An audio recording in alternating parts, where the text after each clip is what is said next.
अस्सलाम वालेकुम दोस्तों, मैं मोहम्मद शहबाज अपनी वीकली वीडियो लाके साथ आपकी खिदमत में हाजिर हूँ। मेरी आप दोस्तों से दरख्वास्त है कि जिन दोस्तों ने अभी तक मेरे चैनल को सब्सक्राइब नहीं किया, प्लीज़ सब्सक्राइब करें, लाइक करें, अपने दोस्तों में शेयर करें। रमज़ान शरीफ का महीना, उसकी आमद है और हर सतह पर तैयारियाँ हो रही हैं, चाहे वो गवर्नमेंट लेवल है, चाहे वो इंडिविजुअल लेवल है।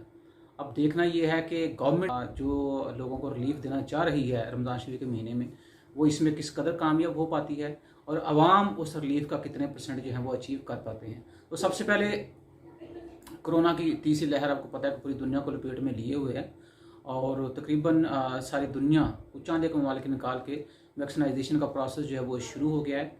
और अब देखते हैं कि जो डेवलप कंट्रीज़ हैं वो तो जाहिर सी बात है अपने लोगों को काफ़ी हद तक या मुमकिन है कि मुकम्मल हद तक जो है वैक्सीनाइज करें, लेकिन गरीब ममालिक जो है वहाँ सूरत जो तशवीशनाक है। आज सुबह मैं WHO की रिपोर्ट पढ़ रहा था, उसमें ये लिखा हुआ है कि अमीर ममालिक जो है वो तकरीबन हर 5वां बंदा जो है उसको वैक्सीनाइज्ड कर दिया गया है, जबकि डेवलपिंग कंट्रीज जो है या गरीब ममालिक जो हैं वहाँ तकरीबन 500 में से एक बंदा जो है शायद उसको वैक्सीनाइज किया गया है। तो सूरत हाल जो आप देख लें, अब वैक्सीन जो है उसकी भी जो अनईक्वल डिस्ट्रीब्यूशन है या अनईक्वल अवेलेबिलिटी है उसका भी अंदाज़ा आप खुद कर लें।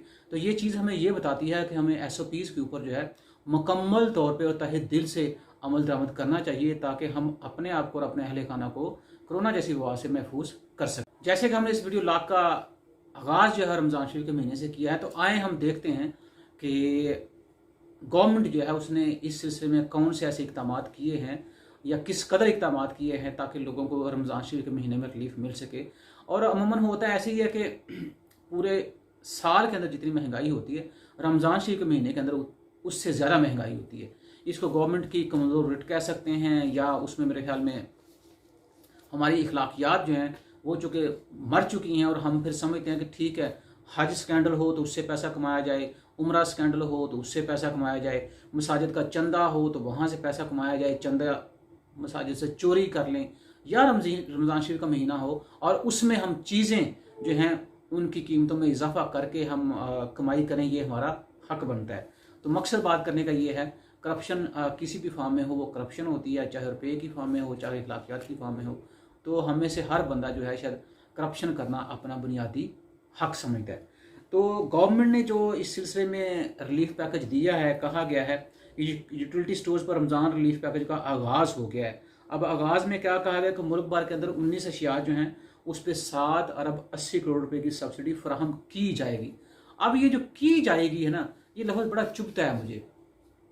आप जब इस तरह के रिलीफ पैकेज का ऐलान करते हैं या रिलीफ पैकेज का आगाज़ करते हैं, उसकी इफेक्टिविटी जो है उसके ऊपर भी तवज्जो देनी चाहिए। कहीं ऐसा तो नहीं है कि महंगाई जो है वो डॉक्यूमेंट्स के अंदर तो बहुत कम है, लेकिन ग्राउंड रियलिटी बिल्कुल वो 180 के ज़ाविये के ऊपर जो है ना वो बिल्कुल डिफरेंट है। अगर ये 7 अरब और 80 करोड़ जो है उसकी सब्सिडी दी जा रही है, मेरा क्वेश्चन ये है हुकाम बाला से या रियासत मदीना की गवर्नमेंट से कि चीज़ें लोगों को सस्ती क्यों नहीं मिल रही या चीज़ें क्यों नहीं मिल रही। एक अब और इशू आ रहा है पाकिस्तान के अंदर, वो ये है कि महंगाई तो जो इशू है चीज़ों का ना मिलना भी एक बहुत बड़ा इशू है। क्योंकि आज से मैं जब 2005-7 बल्कि 2004 से 8 तक MPhil का स्टूडेंट था अप्लाइड इकनॉमिक रिसर्च सेंटर में, उस वक्त में डॉक्टर कैसर बंगाली साहब जो उनके आर्टिकल्स पढ़ा करते थे, तो उन्होंने उस वक्त कह दिया था कि पाकिस्तान के अंदर जो भूख अफलास है वो आ चुकी है। और आज 2021 है, तो इसका मतलब ये है कि चूँकि हमारे पिछले काम इतने अच्छे हैं, मैं तो ख्याल नहीं करता कि भूख अफलास जो है वो कम हुई है, मेरे ख्याल में वो बड़ी होगी। अभी जो वर्ल्ड बैंक की रिपोर्ट है उसमें ये मेंशन किया गया है कि पिछले साल की निस्बत पाकिस्तान में इस साल तकरीबन 58 लाख लोग जो हैं गुर्बत में के गड़े में गिरे हैं। ये कि 4.3% जो है वो गुर्बत बड़ी है। आगे अब खुद नज़ारा कर लेंगे किस कदर हमारी मुआशी पॉलिसियाँ जो हैं वो अफेक्टिव हैं, अब किस कदर मुआशी पॉलिसियों के समरात जो हैं वो नीचे सतह तक पहुँच रहे हैं। उसके बाद अगर देखा जाए हम वीकली, क्योंकि पाकिस्तान में जैसे इमरान खान साहब कहते हैं कि अब मैं रमज़ान शरीफ के अंदर अशिया की कीमतें उसकी मॉनिटरिंग खुद करूँगा। उस मॉनिटरिंग करने के ऐलान के बाद क्या होगा, हम थोड़ा सा पिछले हफ्ते के साथ कंपेयर करें तो पाकिस्तान में पिछला हफ्ता जो 8 अप्रैल को ख़त्म हुआ है उसमें 18.43% महंगाई में इजाफा हुआ है। अल्लाह की पनाह, इस कदर अगर वीकली इन्फ्लेशन बढ़ेगा तो किस बुनियाद पे आप कहते हैं कि पाकिस्तान में इन्फ्लेशन जो 8.7% है, पाकिस्तान में इन्फ्लेशन जो पिछले साल के इस दफ़ा जो कम रहेगा, तो अगर वीकली इन्फ्लेशन आपका बढ़ रहा है तो इसका मतलब मंथली भी बढ़ेगा और आपका एनुअल भी बढ़ेगा। और मेरे जो रिसर्च है वो ये कहती है कि पाकिस्तान में ओवरऑल तकरीबन इन्फ्लेशन जो 15% से भी ऊपर चला गया है। और आप थोड़ा सा आंखें खोल के ऑब्जर्व करें तो आपको ये चीज़ें नज़र आ जाती हैं कि लोग चीख रहे हैं महंगाई की वजह से। उसके बाद देखा जाए तो ये खाली मैं ही नहीं, बाकी कुछ और जो बैरूनी अदारे हैं वो भी यही बात कर रहे हैं। मतलब कि एक जो IMF जिसके ऊपर पिछले 2 वीक से बड़ा शोशा जो है वो मीडिया, इलेक्ट्रॉनिक मीडिया के ऊपर, प्रिंट मीडिया के ऊपर और सोशल मीडिया के ऊपर जो है वो चल रहा है। और ये बात हकीकत भी है कि पहली दफ़ा ऐसा हुआ है कि मुआशी सरगर्मियाँ जो हैं वो IMF के प्रोग्राम की वजह से कम हो रही हैं या डाउन हो रही हैं।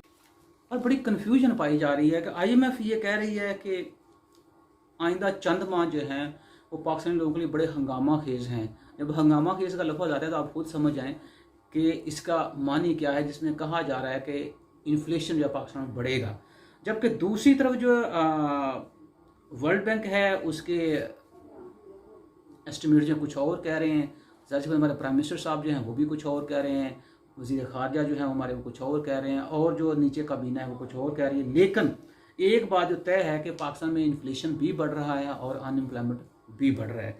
इसकी वजह से लोगों में जो फ्रस्ट्रेशन आपको मैं कह रहा था कि वो पहले से ज़्यादा होता जा रहा है।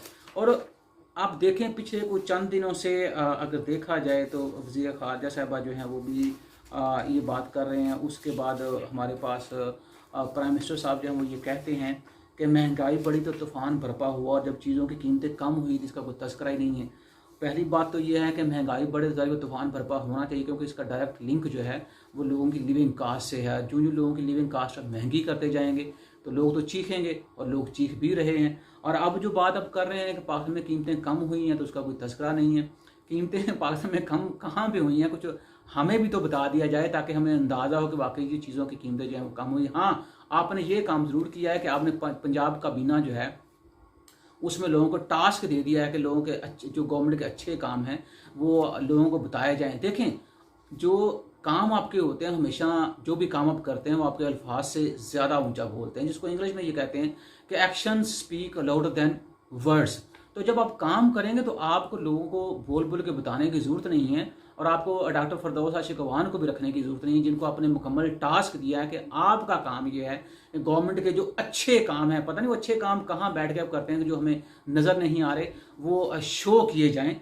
तो जो महंगाई कम होगी आपको खुद पता चलता जाएगा, लोग महंगाई कम होने के बारे में भी बात करेंगे। उस महंगाई की वजह से आपने NA 75 की जो एक MNA की सीट है वो आपने खो दी है। गो कि आप ये कहते हैं कि इससे काबीना जो है उसको क्या फ़र्क पड़ेगा। हाँ, एक MNA की सीट जो है वो PTI गवर्नमेंट हार चुकी है, और उस पर भी आप ये कहते हैं कि नून लीग जीती नहीं है बल्कि PTI हारी है। मेरे भाई, जब दो लोग लड़ते हैं तो उसमें कोई एक हारता है कोई एक जीतता है। ये बयानबाजी या ये पॉलिटिकल स्टंट जो है, ये अल्फाज का हेर फेर जो है, ये लोगों को आपके बढ़ते हुए इन्फ्लेशन जो है उसके असर से आज़ाद नहीं कर पाएगा। इवन के लोग आपके जो है वो मुखालिफ होते जाएंगे। और ये बात देखें, उस पर महमूद शाह कुरैशी साहब ये बात मानते हैं, और ये कोई नई बात नहीं, पिछले पता नहीं 1.5 साल से मैं बात कर रहा हूँ कि इस गवर्नमेंट के लिए सबसे बड़ा जो दुश्मन है वो इन्फ्लेशन। और अभी गवर्नमेंट ने 1.5 साल बाद, मैं अब ये नहीं कह रहा कि मेरी बात उन्होंने सुनी और मेरी बात मानना शुरू कर दी उन्होंने, मतलब उन्होंने एडमिट कर लिया कि वाकई इन्फ्लेशन जो है इनके लिए बहुत बड़ा चैलेंज है। और ये चैलेंज क्यों ना हो, क्योंकि जब आप IMF के साथ जो है वो मुआहदे करेंगे, वो 500 करोड़ जो है वो डॉलर जो आपने किस्त लेनी थी उसकी रिलीज़ के लिए आप उनकी हर बात मानेंगे, तो फिर यही होगा मेरे ख्याल में। और इसमें भी IMF ने ये कह दिया और हमने यकीन दहानी करा दी है कि ठीक है जी, आप जो कहेंगे माय लॉर्ड हम आपके सामने हैं। तो IMF ने कहा जी बिजली महंगी करें, हमने कहा जी बिजली महंगी करेंगे। और बिजली हम कितनी महंगी करेंगे, और देखा जाए तो कहा जाता है कि IMF का कहना है कि हुकूमत पाकिस्तान ने बिजली 3 रुपये 34 पैसे फी यूनिट महंगी करने की यकीन दहानी कराई है। 3 रुपये 34 पैसे। और आप देखें अगर पिछले वीक में तो कोई फी यूनिट 64 पैसा जो बिजली ऑलरेडी महंगी हो चुकी है। और इसके बाद पहले मरहले में हम क्या करेंगे कि 1 रुपया 95 पैसे बिजली महंगी करने का नोटिफिकेशन जारी कर दिया गया है, जबकि दूसरे मरहले में 1 रुपया 63 पैसे जो है बिजली महंगी हुई है। टोटल जो है 3 रुपया 34 पैसे होगी। और आप ये देख लें कि इस तरह बिजली के बढ़ने से जाहिर सी बात है लोगों के ऊपर बिलों की फॉर्म में तो बोझ पड़ेगा, कास्ट ऑफ प्रोडक्शन बढ़ेगा, ट्रांसपोर्ट और बाकी सारी चीज़ें जो हैं वो ये एक तरफ कंज्यूमर जो है वो उसको बिजली के बिलों की फॉर्म में हिट करेगा, दूसरी तरफ जो है कास्ट ऑफ प्रोडक्शन बढ़ने से जो चीज़ों की कीमतों में इजाफा होगा उससे महंगाई बढ़ेगी। तो मैं जो जहाँ तक देख रहा हूँ तकरीबन IMF का जो हर एक कदम है वो महंगाई बढ़ाने की तरफ। और सीधी सी बात है, जब भी कोई इकानमी जो है वो इकोनॉमिक इंस्टेबिलिटी उसमें होगी तो जाहिर सी पोलिटिकल इंस्टेबिलिटी होगी। बाकी जो चीज़ें सारे चैनल जो फौज उसका समझदार हैं। तो ये वो बातें हैं और शुरू से ही ये कहा जा रहा है कि इन्फ्लेशन के ऊपर कंट्रोल करें, मुल्क के अंदर जो कास्ट एफिशिएंसी है उसके ऊपर तवज्जो दीजिए। और बड़े हम फख्र से बताने शुक्र अल्लाह का, ये गंदम हम इतनी इंपोर्ट कर लेती हैं, हमने चीनी इंपोर्ट कर ली। और एक चीनी के बारे में जो बात करूं, देखें आज से अगर साल पहले जब ये चीनी का स्कैंडल शुरू हुआ था, चीनी की कीमत 50 रुपये थी, जो अब 80 रुपये के ऊपर जो है गवर्नमेंट को कहा जा रहा है कि 80 रुपये फी किलो जो आप खरीद के बेचें। तो इसका मतलब है कि मार्केट के अंदर जो चीनी है वो इससे ज़्यादा ही मिल रही है। आज तो यूटिलिटी स्टोर्स के ऊपर ये कहा गया है कि 68 रुपीज़ पर केजी के ऊपर चीनी की अवेलेबिलिटी होनी चाहिए। वो कब होती है और किस तरह होती है ये आने वाले दिनों में आप देखेंगे। जी, सबसे बड़ी जो खबर है मेरे मुताबिक वो ये है कि पाकिस्तान रुपया दुनिया की बेहतरीन करेंसी बन गया है। 3 माह के दौरान डॉलर के मुकाबले में पाकिस्तान रुपये की कदर में 4.09% इजाफा हुआ है। अब थोड़ा सा डिटेल में जाए तो मैं आपको पढ़ के बता देता हूँ कि इस इजाफे की वजह से पाकिस्तान रुपया दुनिया की बेहतरीन करेंसी बन गया है। किस तरह? इस अरसा के दौरान जो 3 माह की बात हो रही है, मुख्तलिफ ज़राए से वसूल होने वाले ज़रिए मुबादला और डॉलर्स की इंतहाई कम दरून मुल्क मुंतली के नतीजा में पाकिस्तानी करेंसी की कदर में नुमाया इस्तेहकाम रिकॉर्ड किया गया है। 1 जनवरी तक 31 मार्च 2021 के दौरान पाकिस्तानी करेंसी की कदर में 4.09% इजाफा है कि $22 की कीमत 153.55 रुपये तक कम हो गई है।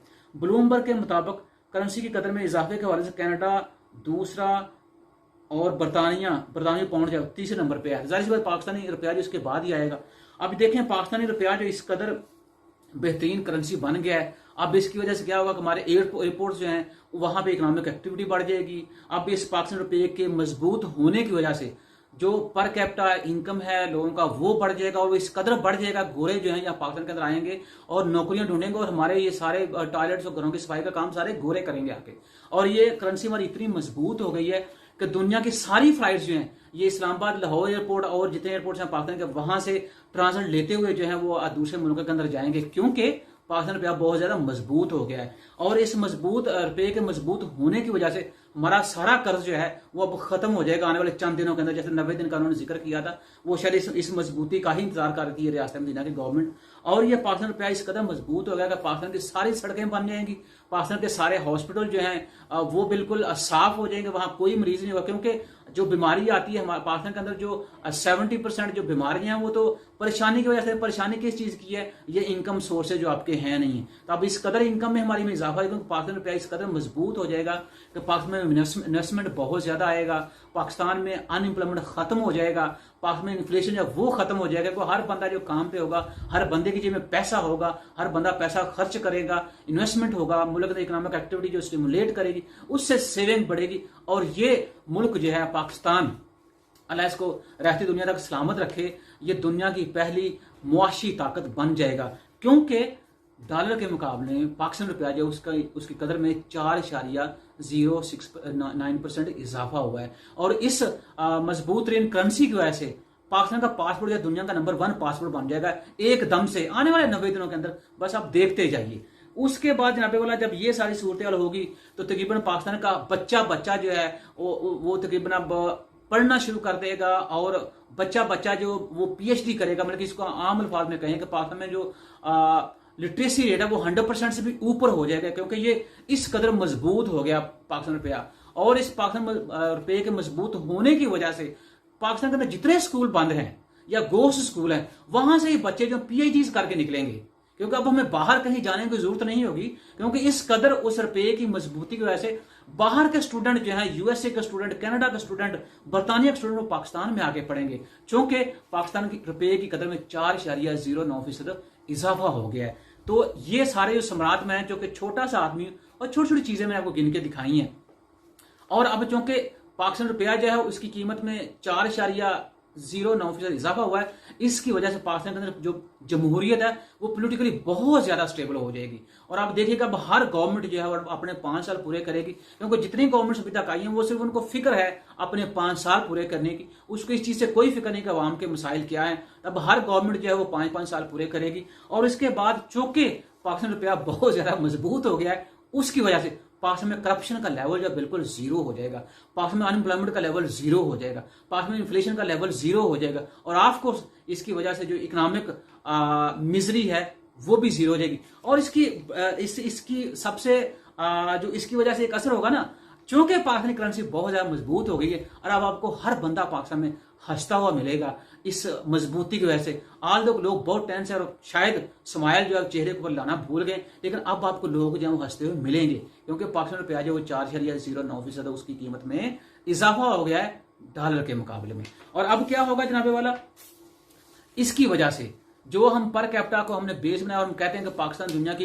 39वीं 39th बड़ी इकोनॉमी है, अब होगा क्या कि चूंकि पाकिस्तान रुपया जो दुनिया की मजबूत तरीन करेंसी बन चुका है या मजबूत तरीन करेंसी बन चुका है, अब आने वाले 2040 के अंदर जो गवर्नमेंट दावा कर रही है पाकिस्तान दुनिया की 23वीं बड़ी जो है वो माशियत बन जाएगा, वही पर कैपिटा इनकम की बेस के ऊपर। लेकिन किसी ने ये नहीं बताया हमें कि 2040 तक इन्फ्लेशन का लेवल क्या होगा, 2040 तक अनएम्प्लॉयमेंट जो उसका लेवल क्या होगा। और मैं आपको बता दूं मेरे भाई कि ये जो डॉलर के मुकाबले में पिछले कुछ 2 हफ्तों से रुपए की कदर में इजाफा हो रहा है, वो क्यों हो रहा है। अभी गवर्नमेंट ने यूरो बॉन्ड्स तकरीबन 200 से 300 अरब के 2.5 अरब डॉलर के यूरो बॉन्ड जारी किए हैं। और ये वो कर्जा है जो हमें 2040 में जाके वापस करना है। उसकी वजह से पाकिस्तान रुपए की कदर में थोड़ा सा जो इजाफा हुआ है उसकी एक्सप्लेनेशन आपको मैं सारी बता चुका हूं। तो असल स्टोरी ये है। अब बताते क्या है हमें ये बताते हैं पिछले 2-4 हफ्तों से पाकिस्तानी रुपए की कदर में इजाफा हुआ है, क्योंकि ज़र मुबादला बहुत ज्यादा आया। और वो आपको एक बात बार बार कहता आ रहा हूँ, रेमिटेंस का पैसा बाहर निकालो, बाकी आपको सारा अंदाजा हो जाएगा। फॉरेन डायरेक्ट इन्वेस्टमेंट जो थोड़ा बहुत आता है उसका पैसा बाहर निकालो, आपको अंदाजा हो जाएगा कि हम एक्सपोर्ट से कितना अर्न कर रहे हैं। और दूसरी बात यह कि कोविड जो है उसकी वजह से पूरी दुनिया जो तकरीबन 2 साल से इससे लड़ रही है। अब 2020 से दिसंबर आप देखें तकरीबन 1.5 साल होने को है, अब अप्रैल आ गया, तो उसकी वजह से पूरी वर्ल्ड की इकोनॉमिक एक्टिविटी जो है वो स्ट्रेस का शिकार है। तो इंपोर्ट्स तो वैसे ही कम हो गई हैं। अब हम उस चीज़ का क्रेडिट ले रहे हैं कि लो जनाबे वाला इन वजूहात की बिना पे रुपये की कदर में जो इजाफा हुआ है उसके पीछे इस गवर्नमेंट की जो बड़ी कॉम्प्रिहेंसिव वाजे पॉलिसी जो है वो शामिल है। भाई ऐसा नहीं है, यूरो बॉन्ड जो है जो 2040 में कर्जा अपने वापस करना है उसकी वजह से थोड़ी बहुत जो है रुपये की कदर में इजाफा हुआ है और ये टेम्परेरी है।